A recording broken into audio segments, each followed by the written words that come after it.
South Africa के against Pakistan की white ball team announce हुई है। तो ज़ाहिर बात है, अब चूंकि उस टीम में T20 इंटरनेशनल की मैं बात कर रहा हूँ, बाबर भाई वापस आए हैं। तो बाबर भाई की वापसी के साथ ही अहमद भाई की भी वापसी हो गई है, अहमद शहजाद की।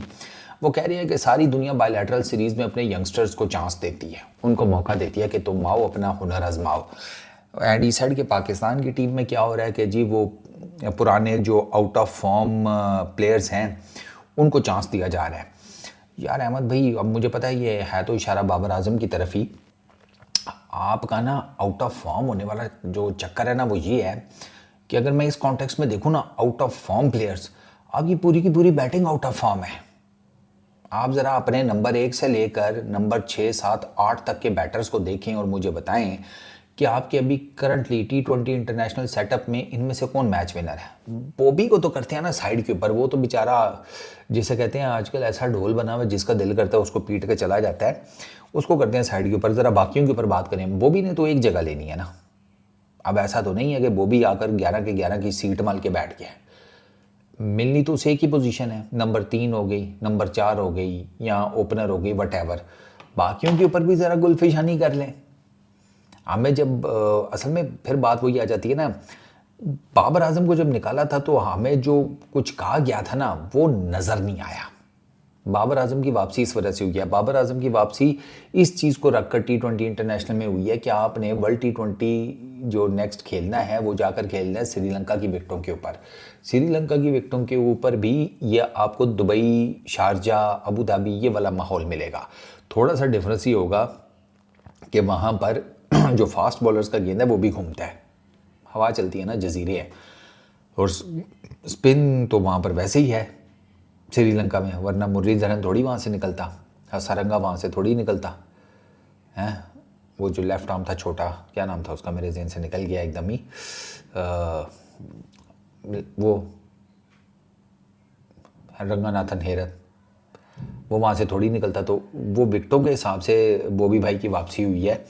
और जहाँ तक बात रहेगी ना कि बाकी, तो आप ये देखें कि आप साइम अयूब की फॉर्म को देख लें विद द बैट, आप फरहान की फॉर्म को देख लें। अब आपको फरहान के रन्स तो नज़र आएंगे जो उसने 50s की हैं। फरहान जिन स्ट्राइक रेट्स के साथ 50s कर रहा है उन पर तो कोई नहीं बात कर रहा।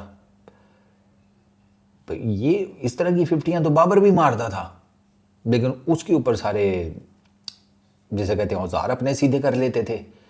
ये हिपोक्रेसी नहीं समझ में आती ना। बाबर आजम का मक्कू ठपना है वो एक अलग बात है, लेकिन उसके लिए मैं हमेशा कहता हूँ कि कोई टेक्निकल चीज़ लेकर आए। ऐवी बिला वजह की गैस नहीं मुझे समझ में आती।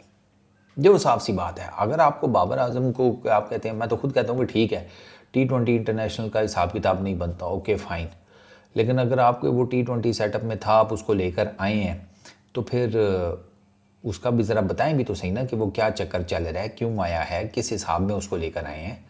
क्योंकि आपकी बैटिंग फेलियर्स चल रहे हैं। ये स्लगिश विकेटों के ऊपर you need an anchor innings दो, कि मुझे अभी भी वो एक है प्रॉब्लम कि यार मिडिल ऑर्डर में आपके 2 एंकर कैसे होंगे मैनेज, बट स्टिल अभी तो केस ओपन है। आपने हसन नवाज यंगस्टर को चांस दिया, उसकी बैटिंग नंबर के ऊपर कोई बात नहीं कर रहा, उसके साथ जाती हुई है। हारिस के बैटिंग नंबर को लेकर उसके साथ जाती हुई है, कोई नहीं बोलता। उनके लिए भी बोले ना। फिर आप ये देखें कि आपको नंबर 8 तक बैटिंग जो आप लेकर जा रहे हैं, कितने मैचेस आपकी बैटिंग ने जितवाए हैं भाई साहब, 5-6 बहुत हैं बैटर्स।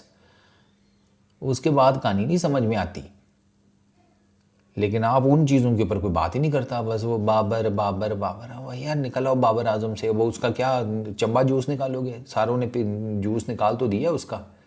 अभी तो मैं माशाल्लाह से सारी बातें छोड़ो, ये सुनो, मैं पिछले दिनों ना कुछ बड़े ही माहिराना किस्म के तज्जियाकारों की राय सुन रहा था, और मैं ना सिर धुन रहा था। मैंने कहा हाय हाय हाय हाय क्या बात है, और लोग इनको देखते भी हैं। फरमाते हैं काफ़ी सारे कि जो इस तरीके से बाबर आजम खेला है ना ये रावलपिंडी टेस्ट, ये ठीक नहीं है। ऑप्शन क्या है उसके पास भाई साहब? बाबर आजम के जितने भी टेक्निकल मसाइल थे वो पहले के चल रहे थे, लेकिन पहले चूंकि उसके दिमाग पे प्रेशर नहीं था, वो अपनी वीकनेसेस के साथ मैनेज कर लेता था, स्पिनर्स को भी और पेसर्स को भी। ये तो बाकी मसाइल, जब प्रेशर वेशर और वो सारा कुछ हुआ तो तब उसके मामलात ख़राब हुए और अब तो बहुत ज़्यादा ख़राब हो गए हैं। तो अब उससे निकलने का उसके पास टेक्निक यही है जिस तरीके से वो खेला, और मेरे सामने वो बिल्कुल ठीक खेला है, मेरे सामने बिल्कुल ठीक खेला है। अभी लोग कह रहे हैं कि नहीं उसको बैकफुट पे जाके वो शॉट नहीं मारनी चाहिए थी। आप ना ज़रा जाकर ज़रा चेक करें किसी बड़े क्रिकेटर से कि जो विकेट बहुत ज़्यादा स्पिन कर रही होती है, जो बहुत ज़्यादा स्विंग कर रही होती है, जो बहुत ज़्यादा सीम मूवमेंट जनरेट कर रही होती है, उसके ऊपर बैटर कैसे खेलते हैं। बैटर ऐसे ही खेलते हैं, बैक फुट के ऊपर जितना लेट पॉसिबल हो सकता है उतना लेट खेलते हैं गेंद को, कि गेंद ने जो कुछ करना है वो कर ले और उसके बाद हम तक पहुँचे, इतना लेट खेलते हैं। चितेश्वर पुजारा इतना लेट खेलता था, आप यूनुस खान का जाकर देख लें यार, वो कितना लेट खेलते थे। वो इतना लेट और इतना सॉफ्ट हैंड से खेले थे इंग्लैंड के अंदर, क्योंकि गेंद स्विंग बड़ा हो रहा था। वो इतना, जिसे कहते हैं, हल्के हाथों से खेलते थे कि गेंद जब उनके बल्ले पर लगती थी उनके हाथ में बल्ला मुड़ जाता था। ये टेक्निकल चीज़ें कोई नहीं बताता। बाबर ने ये कर दिया, बाबर ने वो कर दिया, निकल आए बाबर से। बाबर के अलावा भी 10 हैं सर, उनका भी कुछ सीधा पुट्ठा सीधा कुछ समझ में आ रहा है आपके? कोई नहीं। 2 गलत तारे जोड़ दिए, पूरे का पूरा स्विच बोर्ड सड़ गया है। और 2 गलत तारे क्या है कि जिसको T20 का कप्तान होना चाहिए उसको ODI का लगा दिया, जिसका ODI का कप्तान होना चाहिए उसको T20 का लगा दिया। इस बारे में भी कोई बात शायद कर लें, ले दे के बाबर ही बचता है बस। सही है, लगाओ मांडू। बस यार, इस वीडियो में इतनी। अपना बहुत ख्याल रखना। Peace out.